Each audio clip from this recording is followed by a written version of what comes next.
Hello, everyone. Welcome to Fusion 360 Live. My name is Tyler Kakara. I'm a tech specialist here on the Fusion 360 team, and this is my first live webinar, so thank you guys for having me. Today we have Jason Lichtman out here working the chat, so he'll be answering any of your questions, but I intend to talk about Fusion Team, ins and outs. So we're going to be both defining it and talking about the practical application of it, setting it up, how it should be used. So let's get started. So, what is Fusion Team?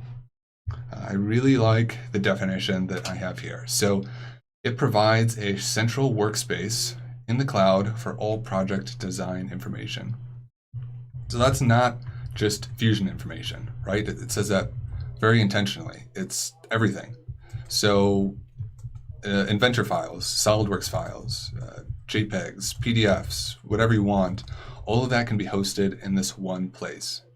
And additionally, you have your entire team in this one place. So you can all collaborate together. You're all looking at the most current versions. You're not chasing down the email chains trying to figure out what is the most current version of something, or trying to find that one image or one PDF that is associated with the project you've created. Again, it's all in one spot. Additionally, inside of Fusion Team, you can create markups for the design.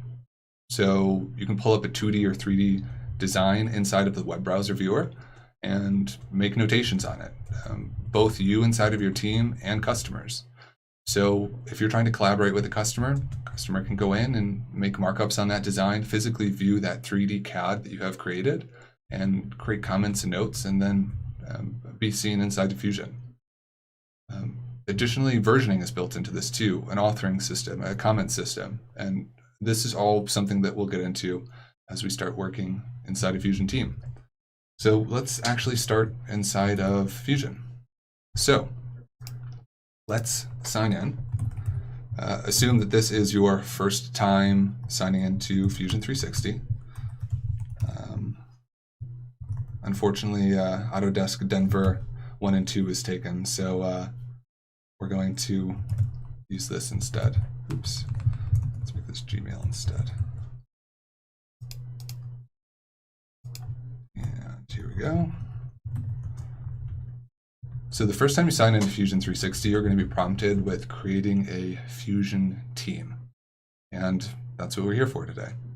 What it's going to ask initially is to set up a name for your Fusion team. So let's create a team.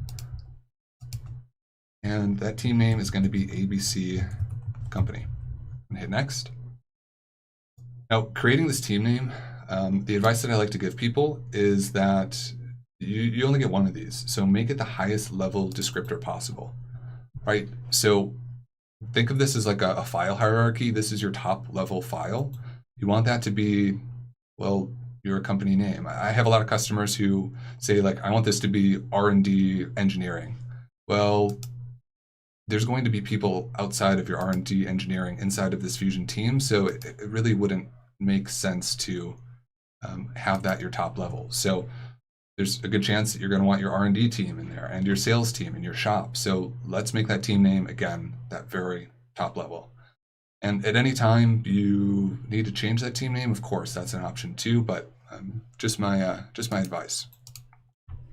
So in the top right corner here, you can see which team you're associated with and any others if you are. So on my work account, I'm associated with, I don't know, 6 or 7 different teams. Here, obviously, there's only one, but say you're a contractor or like me, associated with a bunch of different accounts. Very easy to jump in between those from this. The top left corner here is your data panel, kind of this funny waffle pattern. This is where you're going to see all of the files saved inside of Fusion. This is your first access to Fusion Team. So when you save a file inside of Fusion, it's saving not locally, but in your Fusion team. So that's what's connected to the network, right? That's what's giving you all this ability to view these files wherever you're at. So let's take a look and see what that is.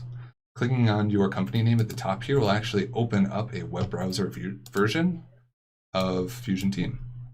And inside of this will give you some additional functionality. Not everything can be done inside of Fusion 360. A lot of the administration pieces are actually done inside of here. So let's start with one of those things. Let's invite some of our employees into this Fusion team. In the top right corner here, you have a little badge, and inside of that badge, there's a breakout that says admin. That will bring us to the first piece of that admin page. So from here, like I said before, you can change that team name. Additionally, you can set up automatic approvals for domain names. So if you have a private domain and everyone at your work isn't on like a Hotmail or Gmail account, you can automatically approve those users based on these features. Under members and roles, this is where you're going to invite everyone into the Fusion team. And of course, I've just created this, so I'm the only one associated with it, but let's go invite someone. From here, we can just invite them via an email. So I'm going to type in jason.lichtman@autodesk.com. And when I send that, Jason's now going to get an email and a direct link to join this page. And he doesn't have to do anything else from there if he already has an Autodesk account. He's then just in that team. So when he's inside of Fusion, he'll just have that drop down that now says ABC Company. Inside of here, you can see pending invitations and sent invitations as well. There we can see Jason Lichtman. Obviously, he's an Autodesk user because we can see his little profile picture here. And yeah, that's a great start. So the next consideration is, what is Jason Lichtman to this Fusion team? So let's talk about team roles. So once Jason is in that team, we can assign him a role. And we can assign him a role per the entire team and then per specific projects. So in a specific team, or inside of the team, I should say, he can be either a team admin, a team member, or a project contributor. I'm assigned as a team admin in this project because I'm the one who created it, but we could also assign anyone else as a team admin. And what they can do is manage the hub, settings, and users, invite people, remove people if they need. Team members can create projects, view, open, and close projects. And then project contributors can view only projects that they belong to. So everything else will show up invisible. So this is kind of a nice one if you are hiring on a contractor or hiring on, maybe not hiring on, but bringing in a customer, and you wanted them to just view one specific project, but you don't want them to see that you have an R&D project also open. You can kind of put them in their own separate corner. It's really nice. So in those individual projects, you have roles. So you can have project admins. So naturally, the person who creates that project is the project admin, editors, and viewers. So say you have a machine shop and you just want your shop guys to be able to view your files, but at that point, you'd rather them not edit them, set them up as a viewer inside of that project. So from here, I think we should start creating some projects. So let's go back into Fusion 360. So we are in our Fusion team on the side here. Going back to the idea of file hierarchy, well, the top level is our company name. What's going to be below that? Well, the categories that everybody is working in. So say we have like an engineering team and a sales team and a shop team. It's my suggestion that you organize your projects as those groups. So I'm going to set up an R&D team, or I should say project. I'm going to set up a sales project.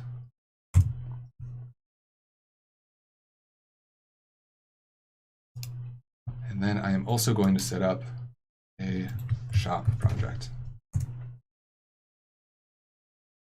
Good. So the idea of doing that, again, is that these people are working with each other in the practical reality of life. So let's organize their files and folders in that way too. Because as we were talking about before, those different roles decide what those people can see. So it's likely that people in the R&D department aren't going to be in the same space of work that the shop team is. So it might be best to separate them. So again, a personal suggestion, but generally this is how, this is generally the best way to organize that. So there's also different types of projects as well. So we talked about team roles just a minute ago. Let's talk about different project types. So we just created those three, both R&D, sales, and shop. Now, by default, those were all created as closed project types, but there is open, closed, and secret. So what do those mean? Excuse me. Open would be something that everybody can see, except for viewers, that viewer role. So anyone who's in that Fusion team can go in and see what's inside of that project and make changes per their role. Closed means everyone can see it, but not everyone can open it. So you have to be specifically invited to that project to actually be able to go inside of it. At any time, those roles can be added or removed, but this is generally what most projects are set as. And then secret. So think in the case of that R&D team, where they're working on actual secret projects. You can create a secret project and it won't even appear to anyone else. So if I was, maybe Jason was brought onto the team and he is actually part of the sales portion, and I set that R&D project as secret, he would never be able to see it unless he was invited into that secret project. So how do you set these project types up? Well, it's another one of those admin pieces. So let's go back into the web browser viewer of Fusion Team. So pressing this little Fusion icon in the top left corner will bring you back to the top level of that Fusion team. And you can see that already all of those projects have been imported into this. So let's go to R&D and set this up as a secret project, because we've already agreed that that's probably the best that this could be, the most appropriate role that this could be. So secret, only invited members can see this project. Perfect. We'll press save. Then we're going to go back, go to sales, under project details again, and this little cog wheel. Let's set this one to close, and it looks like, again, the default was closed already, so this is set appropriately. Only invited members can access this project. Perfect. Hit save. And then we'll go back, go to shop. And I think it's going to be best that we set this as open, because our shop, we're adding a bunch of people to the shop team all the time. What's in there isn't as pressing as what's in the sales and R&D group. So it's not as, again, secretive or pressing that stuff is hidden. Let's just leave it open so anyone that we invite to the team can go in and access it. Perfect. So at this point, we can go through and start maybe creating something. So let's go back to Fusion. So I want to create something inside of this sales folder here. This is my patented design. It's called the hole in the square. So let's go through and start designing that. So let's say it's 75 by 75. 75, 40 millimeters high is fine. So that is our first iteration of that part. Let's go through and save it. So pressing save, it's going to default to that last folder that I was inside of in the data panel, saying the location is sales. If I wanted to go through and change that, of course I have that option, R&D, sales, shop. Since I'm a team admin, of course I can see all of these things. Again, even though R&D was set at secret, I'm the one who set it to secret, so I can see that. Say, let's change this. Let's name it box with hole. Save. So now in the data panel, we should be able to see that box with the hole. Saved as version 1. Let's go to view details on the web and see what that brings up. What that's going to do is open up a web browser and bring me back into my Fusion team. Now, the amazing thing with this is, regardless of me having Fusion 360 on my computer, I can access this. So if there is someone who isn't experted in CAD, but they still need to be an admin for all of these file types, they can have this, right? If they have a Fusion license, they can go through and still access everything here. You can see versioning, share public link, which we'll talk about in a little bit here, the uses of this part, what it's used in, the drawings. Additionally, they can go through here and download it, share it, view it, and that's what we're going to do. We're going to view and comment on this. So I was saying before, you have the option to go through and notate changes on this. Again, maybe someone who isn't actually designing this needs to go through and say, hey, this doesn't look right. We need to change a few things. So now I have this beautiful square here, this beautiful box, but I realized that nobody put the hole in the center of it. Well, on the side here, I can say, well, Add the hole. What are you doing? Post that. Now that's viewable inside of Fusion. From here too, I have some other options where I can both comment on a specific point. So if I want to point to something specific, I can do that, and that will be notated in the comment. Or if this is a multi-part assembly, I can select specific components or objects inside of that and do the same thing.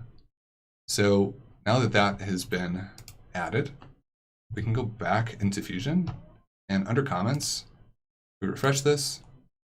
Now we see that that comment's there. And you realize, all right, Tyler was right, forgot to add the hole. Let's go back and do that. So I'm going to minimize those comments, go through, add that hole in the center. Perfect.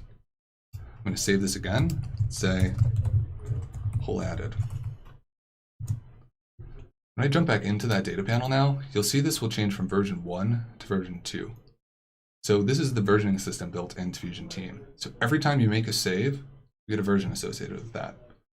I have so many designs where I'm on version 50 or 60, and I just like wish and beg. I'm like, man, I wish I could just go back to version 10, that fork in the road where I just went the wrong way. Well, this allows you to do that, right? You can go back and see the history of anything that's been done. And included in that, you have this authoring program where I can see exactly who made those changes and the annotations associated with it. So if Jason came in here and removed, or say added a fillet to one of these corners and that wasn't part of the design, and he saved it, well, I'll be able to go through and see exactly that he's done that. With this too, you can see the uses of this part, where it's used in the drawings that it's associated with. And 2, say this is ready for manufacturing and I want to create a milestone out of this. I can set a milestone and lock it at that point. So what about sharing this with people outside of the company, right? Everyone inside of our Fusion team can access this, that we set and allowed to do that. But maybe we are consulting with a customer and we're still part in that design phase and we wanted them to go through and validate that this is looking okay. Well, we can absolutely do that. If you right click on any of your designs, there's something that's called a public link. So with this, it generates an HTML link specific to your design. You have the option to both turn on and turn off the ability to download that part, and also set a password so that only the people with this private link can access it with a password. So I'm going to copy, open up that web browser we had open just a minute ago, and paste this. So imagine I'm your customer, or again, someone inside the company who doesn't have Fusion 360, but I want to interact with this beautiful CAD file that we've made. I want to be able to see exactly what's being designed. Well, this is going to allow us to do that, right? This is going to allow us to go through and make a lot of those manipulations that we could in that other viewer. So it's intentionally simplified to where you can't do everything. You can only do some pieces, like you can't go through and add comments directly in. You can't go through and like manipulate the design, but with this, it gives you the option to at least kind of view it. And this is giving me a hard time for some reason. I don't know exactly why. We've had a, oh, there, that's exactly why. Seems like we've logged out. So let's log back in. Make sure we're on the right Fusion team here.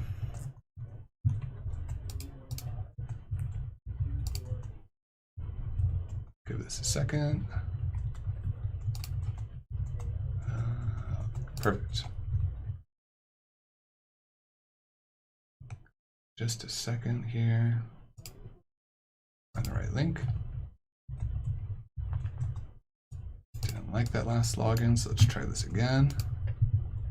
The joys of live display.